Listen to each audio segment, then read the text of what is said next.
Hi guys, welcome back to my channel. Today we are doing my June and July reading wrap up. In total, I read 14 books and they're pretty much all romance. I read one sci-fi and other than that, they were all romances. I just feel like summer is the time to read romance and I could not get enough. The first book I read was Savor It by Tara DeWitt. The male main character in this is not having the best time. His sister passed away and now he has custody of his 15-year-old niece, and he's a Michelin star chef in New York City, but he loses his job, so he is going through it. But his boss slash friend is like, hey, I'm opening this restaurant in this small town on the Oregon coast and I need someone there to oversee it and start planning the menu. So she sends him and the niece there for the summer, and the love interest is his neighbor. She's very much small town girl. She's a teacher and she lives on this farm and she has like all these animals and ducks and dogs and cats and all that, and they strike up a friendship where they're both mutually helping each other out. She's helping him with the niece and with the menu, and he's helping her make her ex jealous. This is definitely not a fake dating book, but there is like a touch of fake dating. And they also have this town-wide competition that her ex-boyfriend wins every year, so she recruits him to be her partner so that they can try and win the competition. I thought this was so cute. I love a good small town romance, and I thought that the dynamic that they had was really cute. I feel like this felt more like a friends to lovers than anything else, even though I don't know if it would technically be considered a friends to lovers. I just thought they had the cutest dynamic and little banter and friendship, and I really enjoyed the way they were helping each other out, and I thought they had good chemistry. You guys know I'm a sucker for a single parent romance, so that gets me every time. I also just really liked the writing style of this. It reminded me of Annabelle Monaghan's writing, where it's really beautifully written, but it's sort of straight to the point. She doesn't put a lot of unnecessary like fluff and just like unnecessary details and stuff like that, which I really like. And I devoured this. I read it so quickly and it just was really cute. It was just one of those romances that really just had a smile on my face the whole time, and perfect summer small town vibes. Then I did a reread. I feel like I've talked about this book so many times on my channel, but I really just love it, and that's All Roads Lead Here by Mariana Zapata. This is my personal favorite Mariana Zapata, and it's become like a yearly reread for me. I think this is my third summer in a row reading it. It follows Aurora, who is freshly divorced and she is looking for a fresh start. She wants to start over, so she decides to move back to her hometown, which she hasn't been to since she was 12, because when she was 12 her mom went on a hike and went missing, and so she decides to start over there. She rents a garage apartment and the love interest is her grumpy single dad landlord. Mariana Zapata is the queen of the slow burn, which I love. If you don't want the main character to even smile at the love interest until like 60% of the way through the book, pick up a Mariana Zapata. But Rhodes, her love interest, is just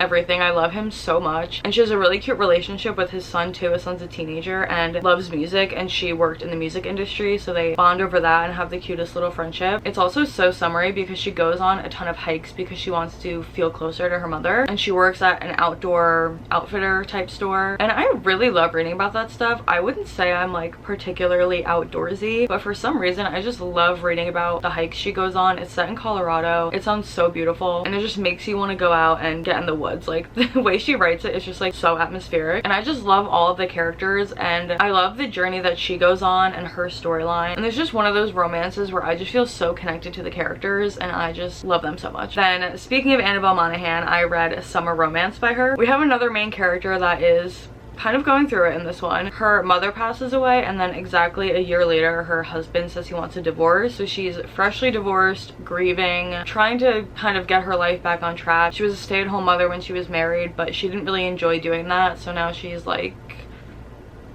my life is a mess, I don't know what to do. But she's at the dog park one day and she meets Ethan and he asks her out. They go on this really great date, and of course he is only in town for the summer, so she basically is like, screw it, I'm just gonna go for it, whatever. And it's supposed to be just a summer fling, which obviously that never works out. I loved this book so much. The writing style, I love the way she writes. The love interest, are you kidding me? Like, why isn't everyone talking about him right now? He's so underrated. I was literally obsessed with him. Like, I want him in real life. It was so cute how he was with her kids. She has 3 kids and it was so cute to see him interact with them, and I just loved them together. I was kicking my feet, blushing. Like, I loved this book. And I love when a romance has the plot of like the main character trying to find themselves. It just always gets me, and I just loved this so much. Definitely my favorite Annabelle Monaghan book. Then I read Not in Love by Allie Hazelwood. This is her new release. Rue and Eli meet on a dating app and they meet at this bar and they're supposed to just have like a hotel room hookup, one-time thing, no strings attached type vibe, and then something happens, they end up not hooking up and he ends up driving her home and they have a connection, but she is very much like, you will only see me one time, like I am not getting attached, I don't do multiple hookups, anything like that. She is like, we had a good chat but see you never. And then the next day she's at work and it gets announced that there is a company there that wants to do a takeover, and honestly the business talk part of it like kind of went over my head at first, but they explain it really well. Like they explain it for dummies, like what's going on and how this is happening and like the dynamic between his company and her company. And of course Eli is one of the people working for the company that wants to take over the company she works for. And a classic Allie Hazelwood fashion, this is another STEM novel. Their company does, or I don't remember if it's the whole company, but she does food, what is it? She's a biotech engineer, but she works in food science. She's working on like a coating that keeps produce fresh longer, something like that. And even though they know it's a terrible idea and they should not be getting involved with each other, they end up in like a friends to benefits situation. And this is definitely different than her other novels, and she says in the beginning that this is more of a erotic romance than a rom-com. It's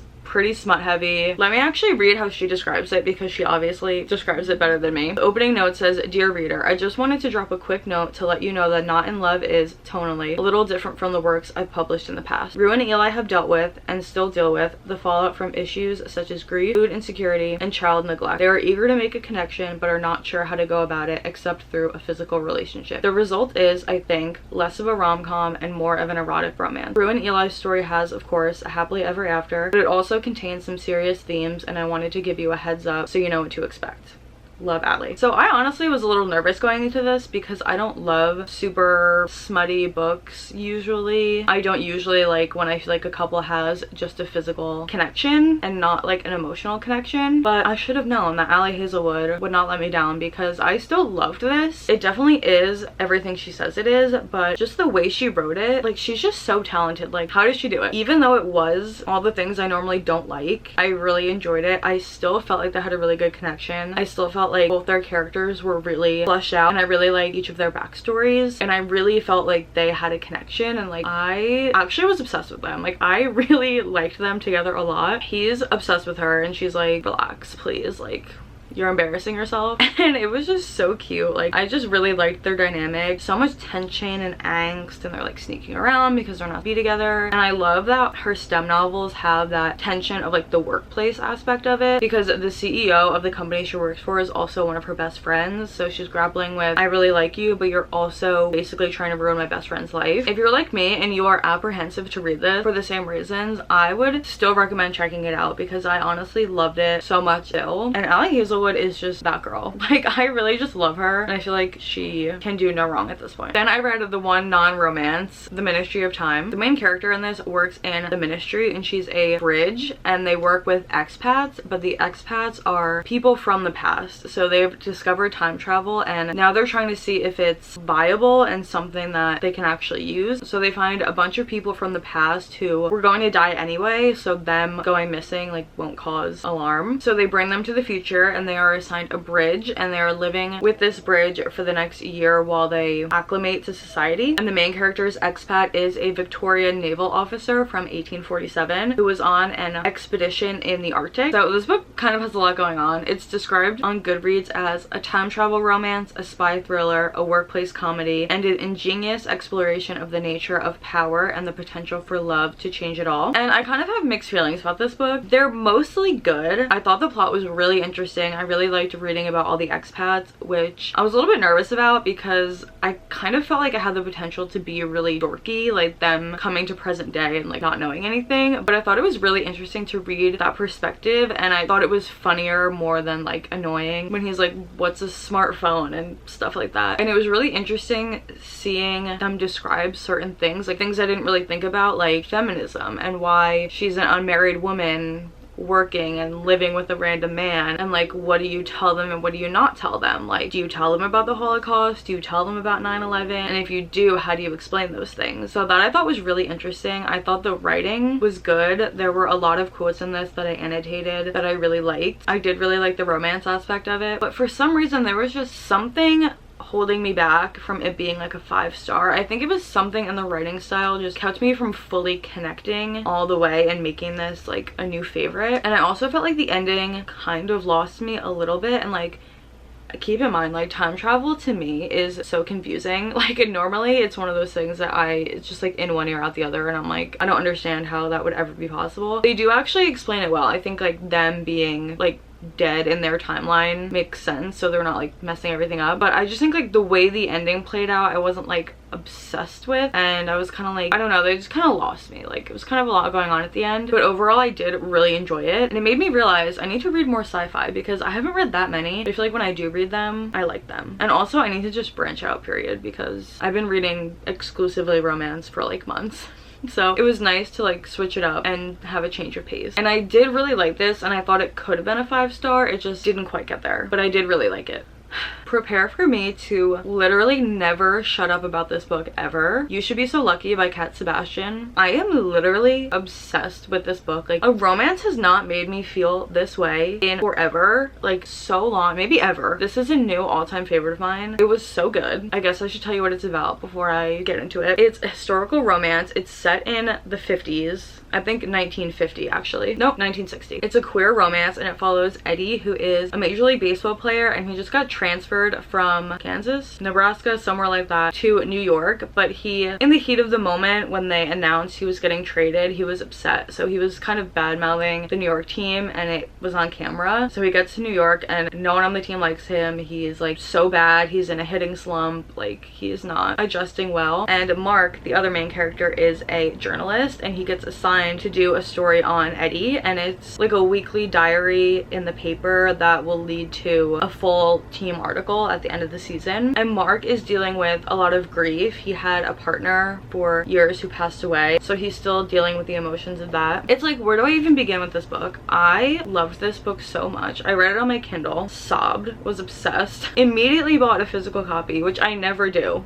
Like, I never am like, oh, I need a physical copy of this right now. Bought a physical copy just so I could annotate it. I had over 100 Kindle annotations. Bought the physical copy so I could annotate it. Sobbed just reading the annotations. Like, I literally was underlining quotes, like wiping my tears away. As much as I love a really tropey romance and stuff with fun plots and tropes and characters and all that stuff, because I do, there was something about this that was just so real. Because it's a historical queer romance, they don't have the luxury of fake dating or anything like that. It's just two people who meet and fall in love and are both going through things and can't be open with their love, and Mark is dealing with this grief, and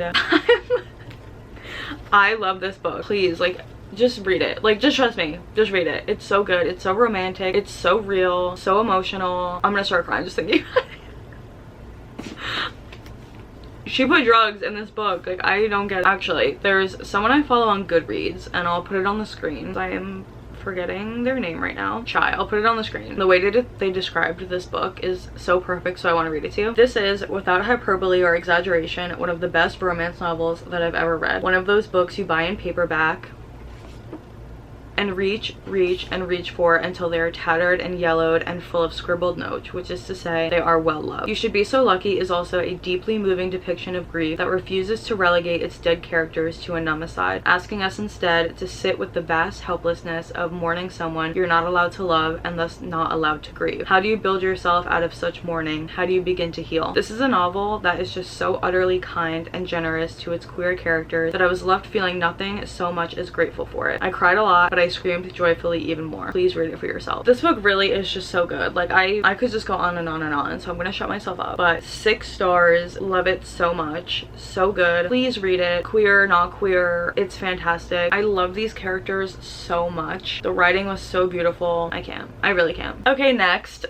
Next I read Love Unwritten by Lauren Asher. This is the second book in the Lakefront Billionaire series. The first one was Love Redesigned. This one is nanny trope. He's like a grumpy billionaire, single dad. He's kind of going through a rough patch with his son. He doesn't really know how to connect with him, and the son has some health issues going on, so he hires Ellie, who is to be his nanny and just help out, and they end up going on this trip to Hawaii together, and you know, it goes from there. This book was really disappointing for me because on paper I was so excited. Love single parent trope, love a nanny trope. I love books where they travel and go on vacation. I liked the characters and I liked their dynamic, and there were things I liked about this, like certain aspects, but it was just so long. This book is literally, I think, 600 pages, which I did not realize before I started reading it, and just in my opinion was so unnecessary. Honestly, I am in the camp of like, does a romance need to really be longer than like 400 pages ever? Not really. But if you're gonna make it that long, like there are some longer romances I do like All Roads Lead Here I think is like 500 pages or something, but it just felt so unnecessary and so long, and just honestly by the end of this book I just wanted to get it over with, and I was honestly like rolling my eyes because I was just sick of it. Like, it just did not need to be this long. And I was actually thinking, like, why are Kindle Unlimited romances so long all the time? And I saw a TikTok recently that said, allegedly, I have no idea if this is true, authors on Kindle Unlimited get paid per page. That makes sense. Like, I get it.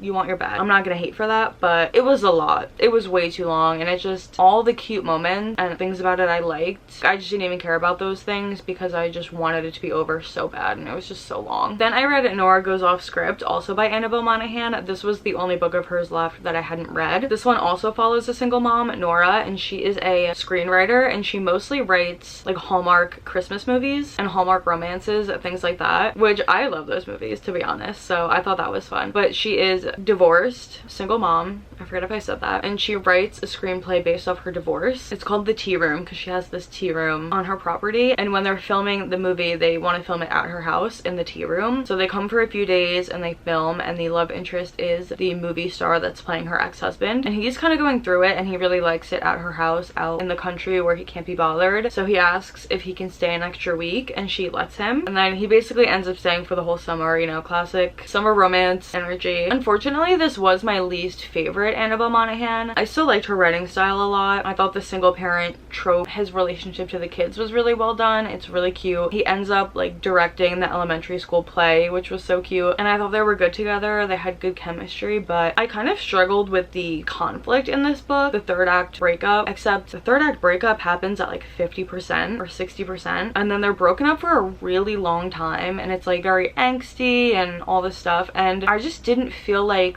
they had enough of a foundational relationship to warrant that. Like, they're only together for like 2 months, not even. It was just so dragged out and angsty, and I was like, maybe I'm just heartless, but you've only known the guy for 6 weeks. Like, are we? I just wasn't really buying it. I wish we could have seen them together more and maybe shorten the conflict, and then I felt like maybe it would have been more balanced, but I just didn't feel like what we saw of the relationship was worth like everything that happened after, if that makes sense. But I did still enjoy it. Like, I didn't hate it by any means, and again, I just love her writing, and she is definitely becoming like an auto-buy author for me. Then I re-entered the Windy City series universe because the latest book in the series came out, Play Along. I was really excited for this. I really like the Windy City series. I DNF'd the first one because I hated the guy in that. I never went back to it, so I haven't read that one, but the other ones I really liked, this one included. This series follows major league athletes. There's hockey players, basketball players, baseball players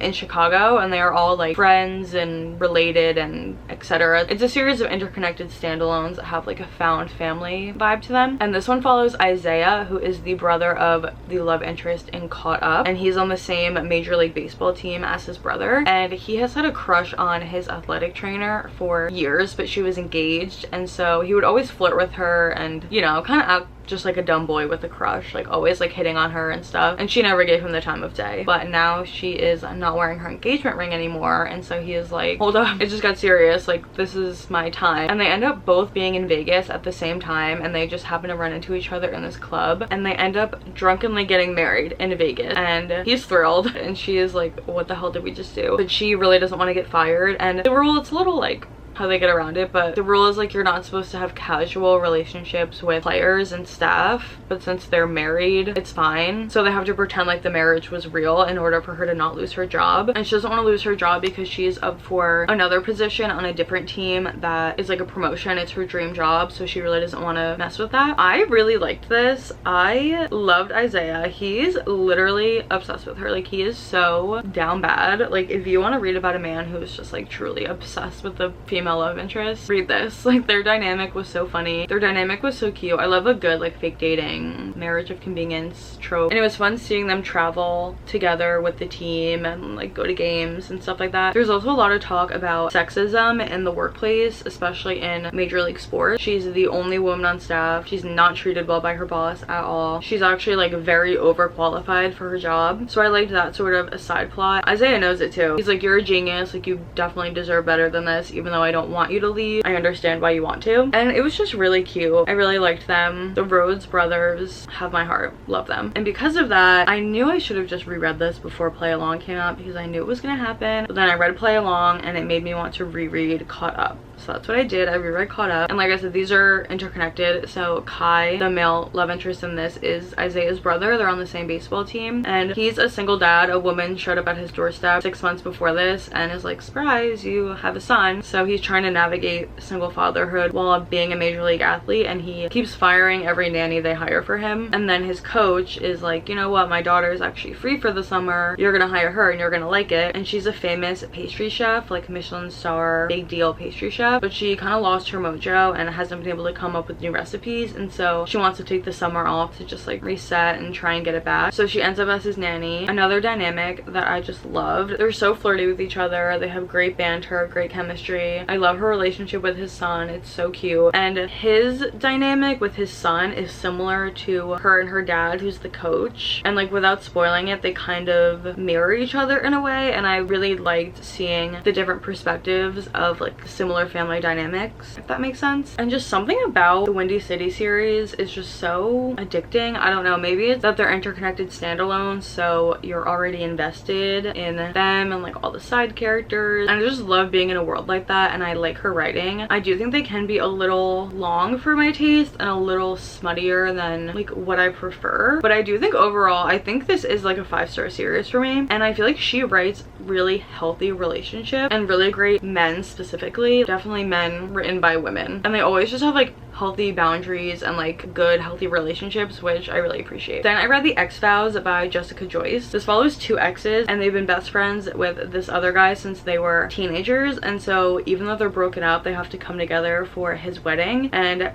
the wedding is cursed. Basically everything goes wrong. Their wedding venue literally burns down, so the 2 exes end up going to the groom's family's vineyard for the week before the wedding so that they can plan it and get it together, because they are the best woman and best man. I love a second chance romance. I love a forced proximity. I love we're somewhere that we don't live. And basically they broke up because he is a giant workaholic and she just felt very ignored, and they were living in New York City together and she just like wasn't really fitting in there, and he was MIA, and so they broke up. And now she moved back to California. They're from California, Northern California. He shows up and he's really like trying to change, and I really enjoyed that aspect. I liked them, period. Like, I think they had really good chemistry. I love when they're like talking about their past in a second chance romance, but I also felt like she did a really good job of explaining why they broke up and like how them as people and their backstories contributed to why they broke up. So it felt fleshed out, and I totally understood why it wasn't working. But then on the other hand, she did a really good job of showing how they're different now, and how the 5 years of them being apart, how they've made changes and how they've grown, and how that is now giving them the ability to reconcile. Like, I just thought it was really well done. I feel like sometimes the reason they break up or the reason they get back together, whatever, isn't really like fleshed out. It just kind of is like, we're exes or whatever. Maybe they break up for like something smaller, but this like really felt like they were real people who went through like a realistic scenario, and like now they're older and they've changed, and like how they're gonna get back together. I thought that was really well done, and I liked the wedding aspect of it. I also think that's a fun side plot always, and I just really bought it. Like, I really enjoyed them together. I thought they were really cute. If you like the song Paper Rings by Taylor Swift, go read this book. They're literally the paper rings couple. He literally makes her paper rings nonstop. So cute. Really good second chance romance. Okay, we're getting into the home stretch now. My throat is so dry. Here is where I entered my cowboy romance era. The next 3 books are all cowboy romances, so if you're not into that, just click off now. Bye, love you, thanks for watching. Because I am in such a cowboy romance phase, I can't get out of it. Yes, I saw Twisters. Yes, that's what made me get into this cowboy romance phase, okay? Yes, I saw Glenn Powell in a cowboy hat and a white t-shirt in the rain, and I said, Kindle Unlimited cowboy romance. I'm only human. I don't know what to tell you. But anyway, the first two are a series. They're interconnected standalones, and the first two are out. I read the first two, but it's the Griffith Brothers series. The first one is Dust Storm, and this is a single dad trope. Again, like, I have an addiction, but it's a single dad trope. It's very similar to, like, I feel like a lot of cowboy romance series, or like they're set on a big ranch and it follows different brothers and siblings and everyone lives on the ranch together, etc. Similar vibes like Chestnut Springs. So this one follows Christian, and he is a single dad. He's a widower to two little girls. Well, they're not that little, they're like 11 and 13, I think, and she's a publicist, big city girl, classic of course, and she's coming in because she has this celebrity client that drama goes down, and now she's basically getting like exiled to the country. They're like, you have to go to Texas and work on this branch or you're fired.